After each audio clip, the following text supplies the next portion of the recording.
Hello বন্ধুরা, আসসালামু আলাইকুম। সবাই কেমন আছো? ভোরের বাতাসটা তোমরা কে কে গায়ে লাগাও? ভোরের বাতাসটা গায়ে লাগালে কিন্তু বেশ ভালো লাগে। আমি কিন্তু প্রায় গায়ে লাগানোর চেষ্টা করি, তবে সব সময় আসলে না হয়ে ওঠে না। তো আজকে চলে এসেছি, সকাল সকাল ছাদে চলে এসেছি। ভীষণ ভালো লাগছে। আর সকালেই উঠে দেখছি আকাশটা একেবারেই মেঘলা মেঘলা। আর এদিকে মটর ছাড়া হয়েছে, দেখবো যে ট্যাঙ্কিতে পানি ঠিক কতটা উঠছে। গাছে একটু পানি দিব, কবুতর ঘরগুলো ছেড়ে দিব, মানে খুলে দিব আর কি, কবুতরটা ছেড়ে দিব। তো এই সকালের এই কাজগুলো করার পর নিচে যাব, নিচে যে আর কি খাবারটা করব, খেয়ে নিব। খিচুড়ি আর ডিম ভাজি করেছি আজকে সকালে, খুবই সিম্পল। আকাশটা মেঘলা মেঘলা দেখে ভাবলাম যে গরমটা একটু কম আছে, ঠিক সে কারণেই কিন্তু খিচুড়ি আর ডিমটা বসানো হয়েছে। তো সকালবেলা উঠে খিচুড়ি ডিম ভাজি খেতে তোমাদের কার কার ভালো লাগে অবশ্যই কিন্তু জানাবে। তার আগে চলো কবুতরের দরজাগুলো ছেড়ে দিই, মানে খুলে দিই। বারবার আমি ভুল করে ফেলছি, কিছু মনে করো না। কারণ সকালে উঠে তাদেরকে যদি আর কি খুলে দেওয়া না হয়, মুক্ত করে দেওয়া না হয়, তাদেরও তো ভীষণ কষ্ট হবে, তাই না? তো চলো ছেড়ে দেওয়া যাক। আমি এক এক করে সব দরজা খুলে দিব।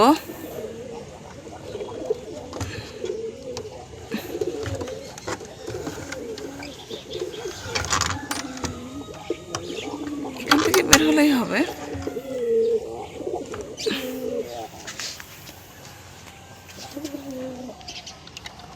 অনেকগুলো কবুতর আছে, একটু খাবারও দিয়ে দিব ওদের।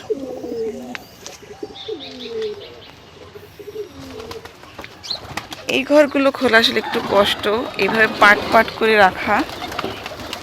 দেখো মুক্ত হয়ে কি খুশি এরা।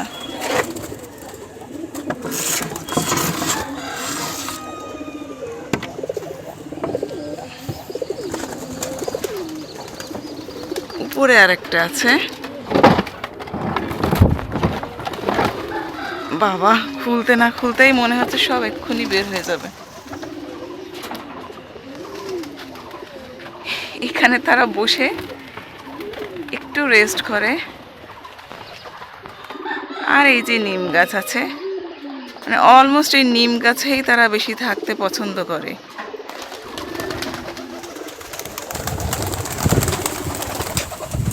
সকালের এই বাতাসটা এত ভালো লাগে, এত ভালো লাগে। যাই হোক, আমি আগে দ্রুত দেখবো ট্যাঙ্কি ভরে গেছে কিনা। ট্যাঙ্কি এই যে অলমোস্ট ভরে গেছে, মোটরটা বন্ধ করতে হবে দ্রুত।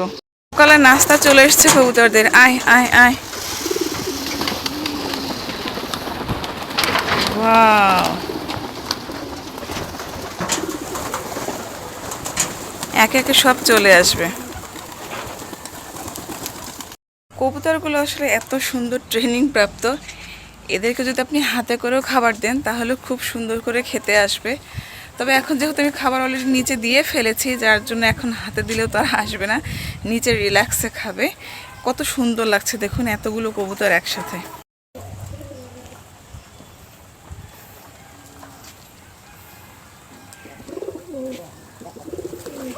এদের এই বাকবাকুম ডাকটাই কিন্তু বেশি ভালো লাগে। অবশ্য ভয় পাচ্ছে আমি একটু কাছে গেলে। তো যাই হোক, আমি এবার একটু গাছে পানি দিব। গাছ নেই বললেই চলে, 2-3টা শুধু গাছ আছে। আমার হাজব্যান্ড আসলে বাসায় নেই, উনি না থাকলে আসলে এগুলো হয় না। দেখুন তুলসী গাছটা, একটা কালো তুলসী গাছ, এটার অবস্থাও খুব খারাপ। আমার আসলে রেগুলার আসা হয় না উপরে। কবুতরের খাবার দেওয়া শেষ হওয়ার পরপরই নিজের খাবারের জন্য চলে এলাম। খিচুড়ির সাথে এই যে একটু পেঁয়াজ মরিচ ভর্তা হবে না, তা কী করে হয়। তো খিচুড়ির সাথে ডিম ভাজি, পেঁয়াজ মরিচ ভর্তা দিয়ে খুব মজা করে মেখে নিলাম।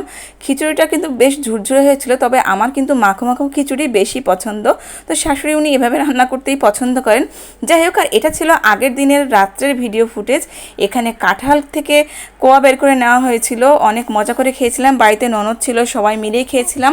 আর কাঁঠালগুলো কিন্তু খুব সুস্বাদু ছিল। 2টা কাঁঠাল ছিল, একটা ভাঙা হয়েছিল। আর দেখুন কাঁঠালগুলো দেখতে একটু মোমো শেফের। আজকে এখানেই শেষ করে দেব। সবাই ভালো থাকবে, সুস্থ থাকবে, প্রতিদিন ভোরের বাতাসটা গায়ে লাগাবে, আর আমার ভিডিও বেশি বেশি দেখবে, আমার জন্য দোয়া করবে। আল্লাহ হাফেজ।